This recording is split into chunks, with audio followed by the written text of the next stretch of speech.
I named my game Fell because the main character fell down a hole. No, wait! Welcome to the underground. How was the fall? Game can be wishlisted. Go wishlist. Link in description. When I sent my game to playtesters at the end of my last video, my girlfriend found this glitch where you could just fly by holding the jump button if you were next to a wall, so I started out development by fixing that. I also briefly mentioned a palette system in my last video. I also played around with color, but didn't decide on anything yet since I didn't have to with the palette system that I plan to use. More on that in the next video. To elaborate, the game will allow the player to change colors of objects based on the palettes that I design. I plan on having these be unlockable through completing achievements, however a few colorblind friendly palettes will be available from the start. The art style of the game is already colorblind friendly as it's playable in straight black and white, however if I'm going to have the spikes be red by default, then I feel like I should have something a little bit more visible for colorblind people to see as well. Plus, it's extremely easy to implement since I was going to have palettes in the game anyway. I was struggling with motivation and a large school workload for a while after this and didn't really work on the game at all for about 2 weeks. During this time, I realized that there was no way that I'd be able to finish the game before January ended, so I decided to aim for a March release date. That way, I'll, hopefully, have enough time to finish the game without spending too much time on it. Since my time limit was re-increased, I decided to slightly increase the scope of my game as well. Not too much, I just plan on making 3 different areas for the game to vary visuals and mechanics, but I wasn't sure what I wanted these areas to be yet, so I started by making some mock-ups of areas. My first idea was the very original crystal caverns that no other game has. I had also wanted to make a new banner for my YouTube channel and other social media for a while, so I decided to make a mock-up of a sewer area to be that.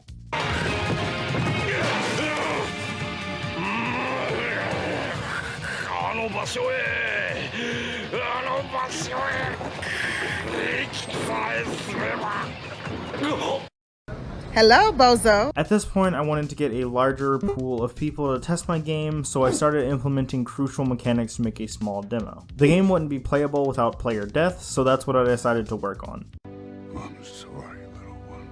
Right now, when the player dies, the room just restarts, and that's boring. I recently played Celeste, and I really like its death system. It's visually appealing to look at, and it's fast enough to not be annoying, while having enough delay to let the player process how they died and take a moment to regroup before they try again. And so, like some people think I did with my previous video idea, I stole it. The most versatile effect in this sequence is a scene transition, so I started with that. I made it so that when a transition is triggered, 2 black rectangles do a curtain close motion and then open back up when the level restarts. If you're enjoying this video so far, then you might also enjoy Mental Checkpoint, the sponsor of this video. Made by the creator of Move or Die and publisher of Monster Prom, Nick makes extremely informative and entertaining videos about game design and development. I've personally already watched all of the videos on the channel, and my favorite 2 are the Any Tutorial You Remember Playing Sucks and How These Puzzles Deceive You videos. There's a link to Mental Checkpoint's channel in the description. Anyways, I actually thought ahead for once when making the death effect, and I made it modular so that it could be used in level transitions. I set it up so that rooms have multiple entrances and exits. Each exit gives the game a key when the player collides with it, and if the key that an entrance has matches the key stored, it spawns the player there. Doing this even allows me to create transitions in the same room if I wanted to do that for some reason.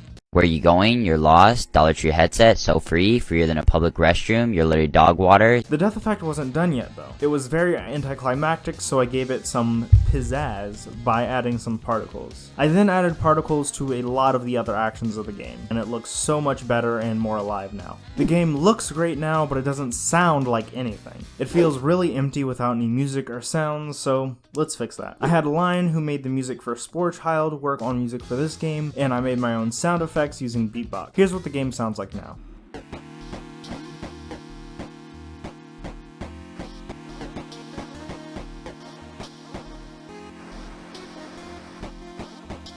Much better. The music that Line made is fantastic, and the world feels much more alive with it and the sound effects. After I implemented that, I created some artwork for a splash screen. Normally in games, a splash screen is a glorified loading screen with the added bonus of branding, but in my games they serve a higher purpose. In all of my games I have an object that controls things that need to be saved between rooms and controls things that don't directly pertain to any one object. In Game Maker, a persistent object is one that doesn't get destroyed when exiting a room. So since a splash screen is only loaded when the game is launched for the first time, it's the perfect place to initialize what I call the core object. If I created it anywhere else, the game would instantiate duplicates whenever it entered the room the core was created in.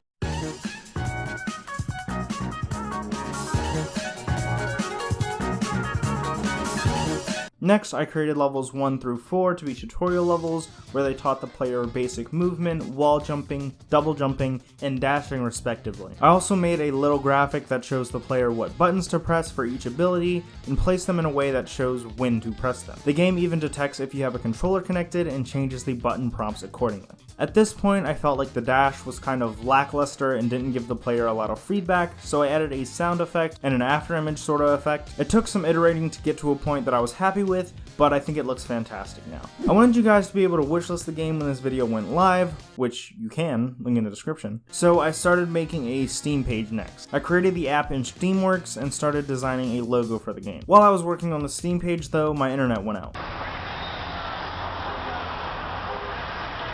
So I decided to work on the actual game some more. I was just gonna make a simple win room, but I kinda got sidetracked and made a whole speedrun timer and death counter. That is not correct. After that, I finished making the levels and the Steam page before I uploaded the alpha demo to itch for you all to playtest, link in the description. You're probably interested in me or what I'm making if you made it this far. If that's the case, then consider supporting me on Ko-fi. There are a lot of cool rewards that you could get, like seeing videos early and from now until the end of March. Anyone who donates $2.50 or more will get a Steam key of the game when it comes out. I'm planning on making the game $2.99 on release. Bye!